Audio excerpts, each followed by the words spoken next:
Hey guys, Karen Butler here with the KB Experience, brought to you by Game Changers Childcare Business Experts.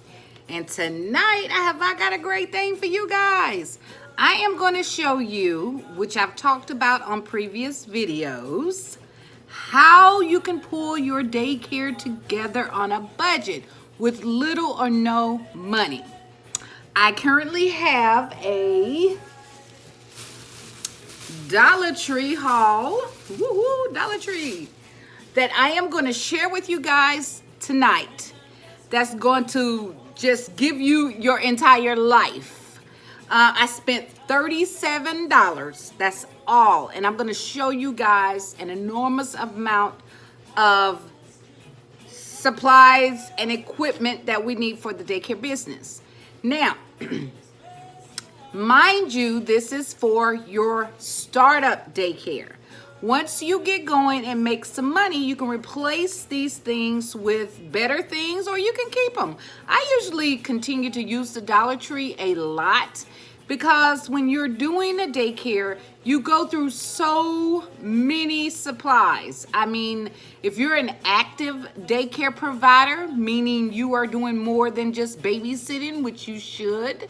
If you are teaching and dealing with academics on a daily basis, you go through supplies pretty quickly.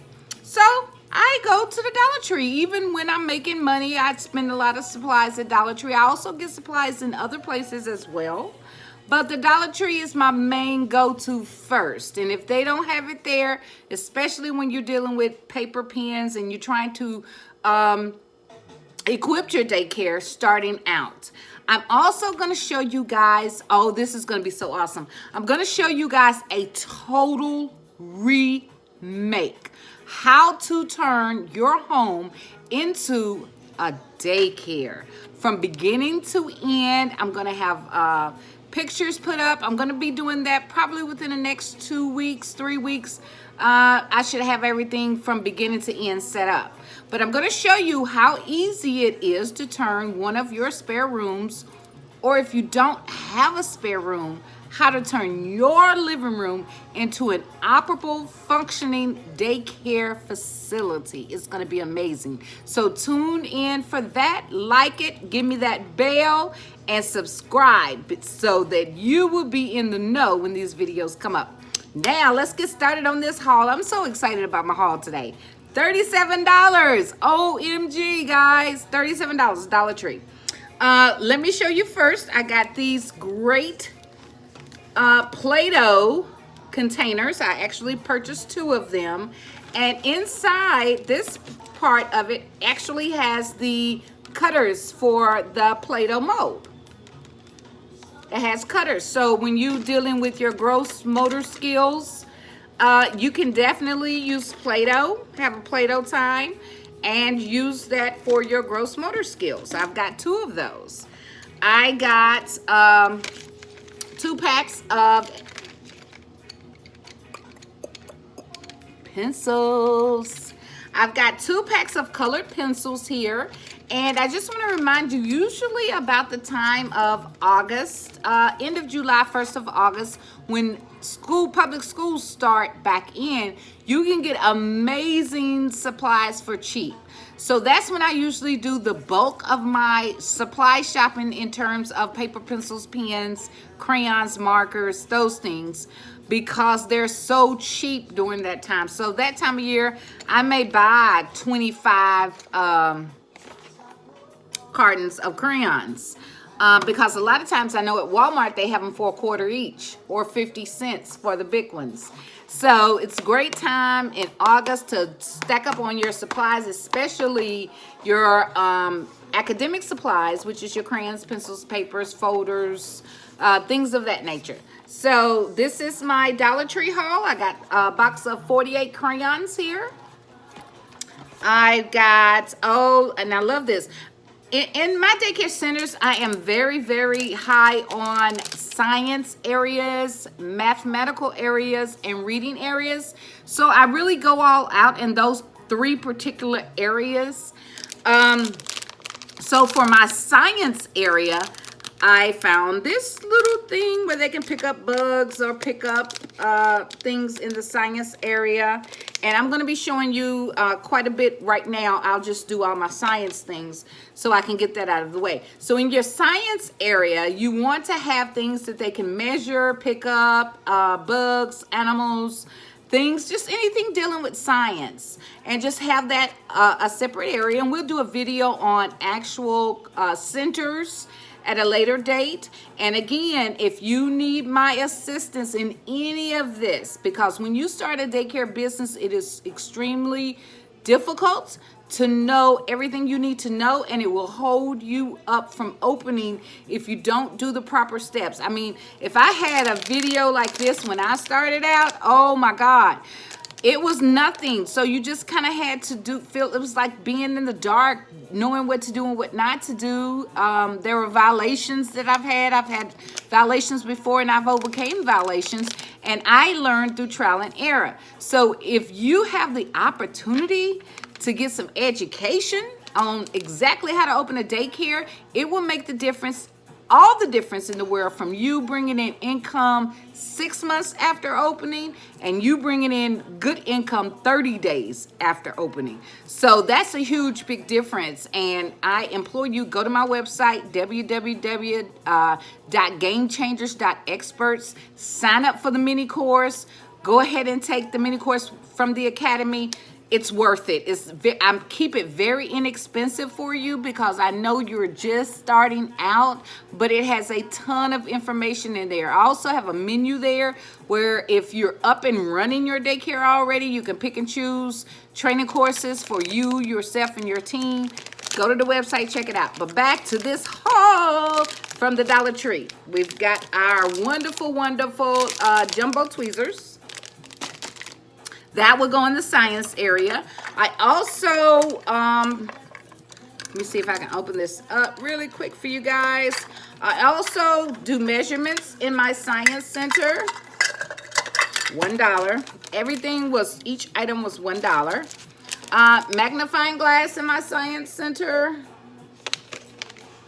And this actually all came from one Dollar Tree. Usually I go to 2 or 3 different ones because they all offer different things most times. So you can get a pretty good haul from there. And this little doozy is super, super cute. It is a bug container where you can hold and catch all type of bugs and butterflies. It's got a little butterfly net in there. You can put it in the container and watch the bugs. So this is great in my science area for outdoor adventures when we go to our science outings or go out in nature and search for things and discuss things. I also found these wonderful test tubes that's going in my science area. I found a great measuring cup that's going in my science area. We'll talk about measurements. This cup goes all the way up to 2 cups. So we will probably put rice in here or beans or something and just work on our measurements for a cup of this or a cup of that. Or we may bake brownies and use our measuring cup from our science center. I also ran up on these great books that's going in our science center, Dollar Tree books. This one is on bugs. I have quite a few books, which I'm really, really excited about. One on space. I got one on dinosaurs. And what little kid does not love dinosaurs?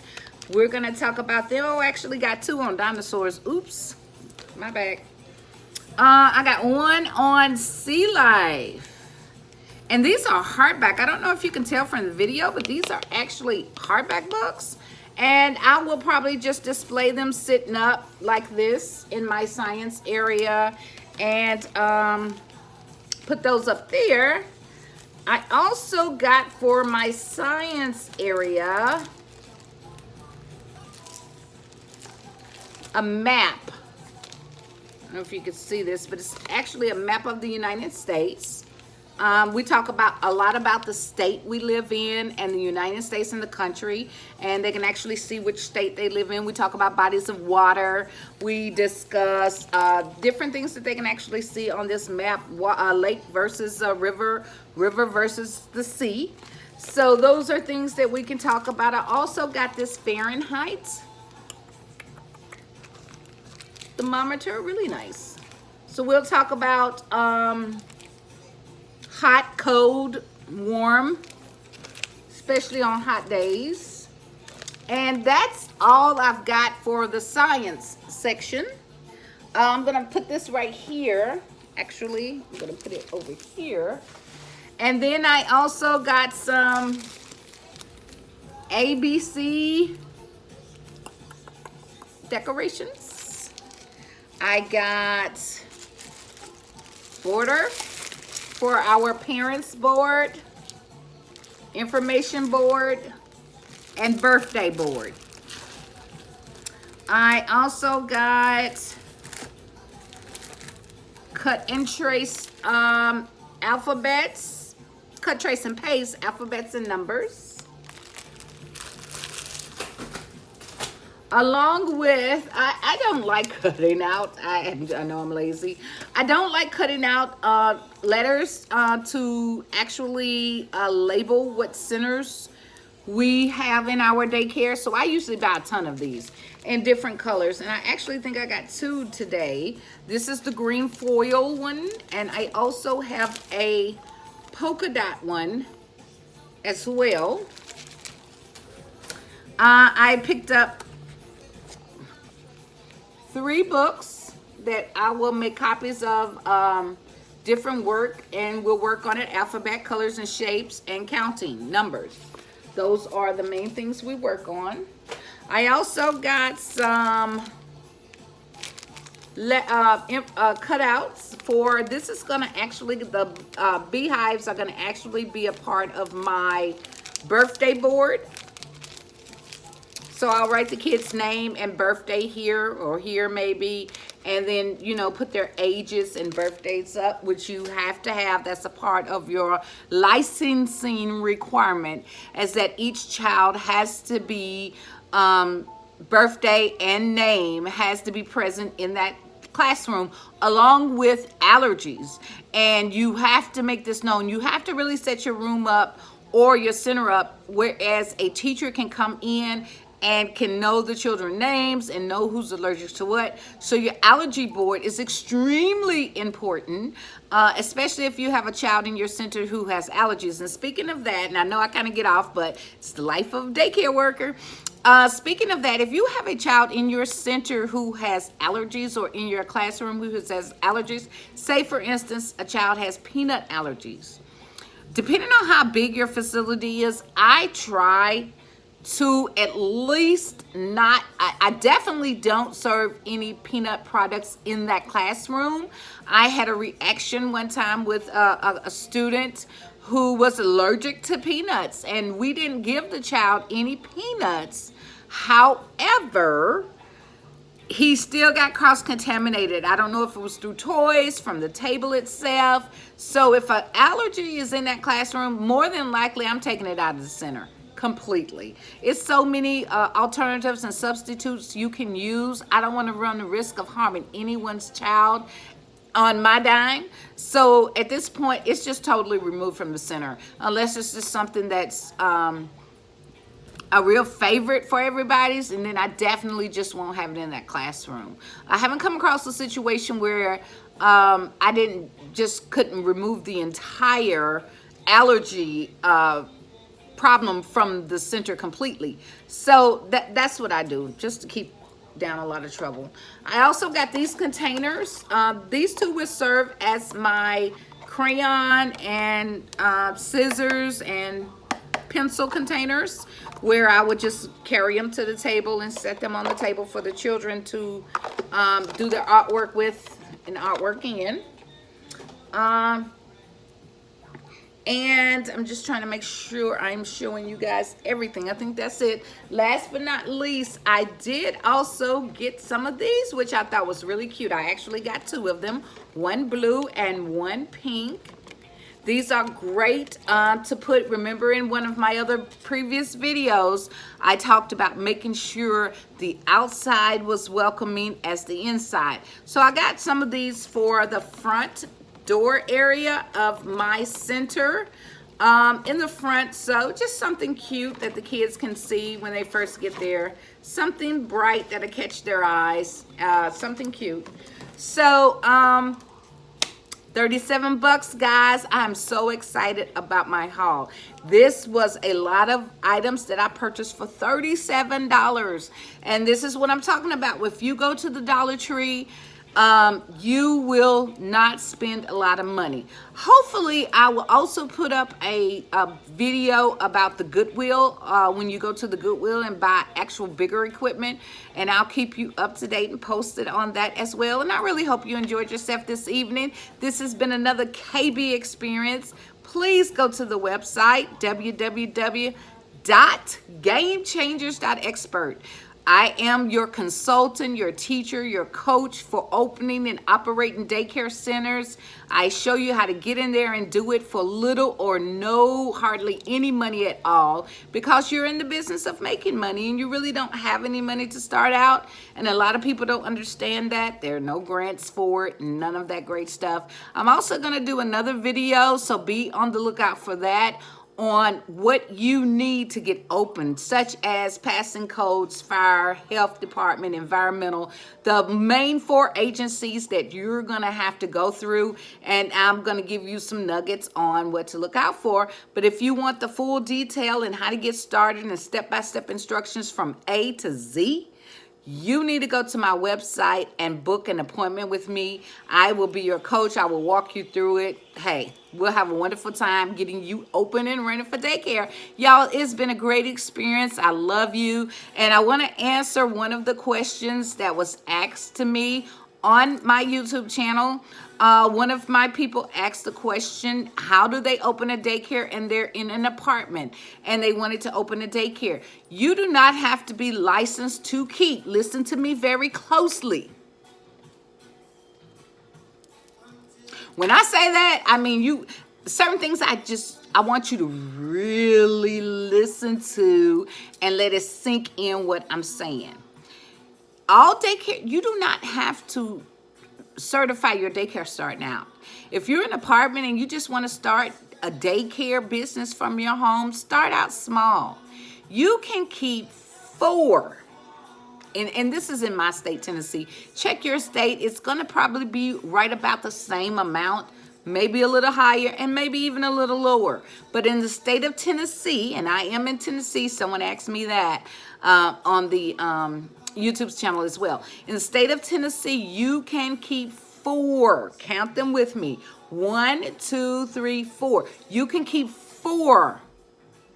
Keyword coming your way.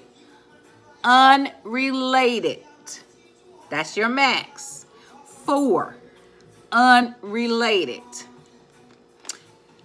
Related, there's no limit. I'm going to repeat that. Related, there's no limit. But there is a cap at 8 and 12, depending on how much space you have. So, catch that if you caught it, okay? Just grab it, chew it up, digest it. 4, unrelated. This is, you don't have to have a license for that. So if you're just starting out and you're in an apartment and you're looking to move in a year, I would definitely have 4 and then the related ones. And if your space is really small, you may look at 5, depending on where you're located at in the state. In Tennessee, and I am in a small town called Clarksville, right outside of Nashville, and it is a Fort Campbell Army bases here. So daycare is off the chain here. So the average going rate for daycare here is about $150 a week. So if you're keeping 4, you do the math. So that's pretty good money coming in, and you're just in an apartment. You do not even have a certified group home or a licensed group home or day home or group home or center yet. So you're still making good money. So I would look at doing that first And then once you move, especially if you have a lease, you've already got clientele, so you don't have to build, and start a waiting list. After you've got those number in that small apartment that you have, start your waiting list, because if you're good, people are going to want to send their child to you. Most daycares here have a waiting list. This is a waiting list here. And there is a law. I don't know if you guys are aware of the law, but I know it well because we're in a military town. But there is a actual state law. I want to say a state law. I'm going to say a state law at this time because it was in the Tennessee annotated. So it's a state law in the state of Tennessee, could be federal, I'm not sure, that if you have a waiting list, which most daycares around in this town do, if you have a waiting list and you have active military or veteran who wants to put their child in your center and they are on the waiting list, it is a state law. You have to move that particular military child up to number 1 on your list before anybody else, especially if they're active duty. Don't know about veteran, but I know active duty for sure, active duty military. Just some couple of key things to keep you guys focused and in the know in terms of real estate. This has been a KB experience, a great, wonderful haul from the Dollar Tree. You can do this, honey. Get your daycare going, become your own boss. You got what it takes. All you have to do is execute and get your momentum going. Talk to you. Have a great day.